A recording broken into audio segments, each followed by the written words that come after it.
जाहिद की बीवी कसूर से जाहिद के पास रहने के लिए आई थी। जाहिद ने नोट किया था कि अब वो दोनों भाई बड़ी खुश अखलाक़ी से उससे पेश आने लगे थे जैसे जाहिद कोई फरिश्ता हो गया हो। अब वो अपने टेरेस पर बेवक्त भी नजर आने लगे। जाहिद वो किरदार अदा नहीं करना चाहता था जो वो दोनों अदा करते थे।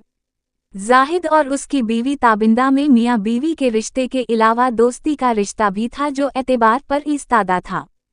फिर जब ताबिंदा उम्मीद से हो गई तो जाहिद की माँ ने बहू को वापस बुला लिया कि बहू कुछ दिन आराम करे और फिर अपने मैके चली जाए।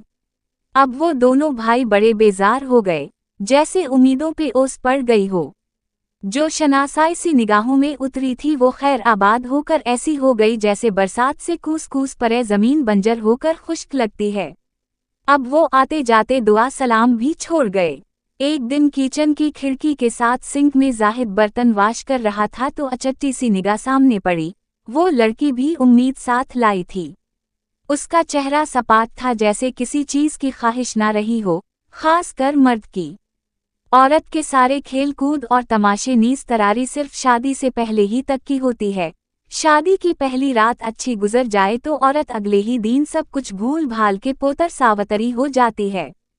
खैर जाहिद को तो पहले भी कोई सरूकार नहीं था, मगर इसके बावजूद दोनों भाई पहले से भी ज्यादा खूनखार हो गए थे और जाहिद को कुहर आलूद निगाहों से देखने लगे थे, क्योंकि वो औरत को नफ्सियात से ज्यादा जिस्म से पढ़ते थे।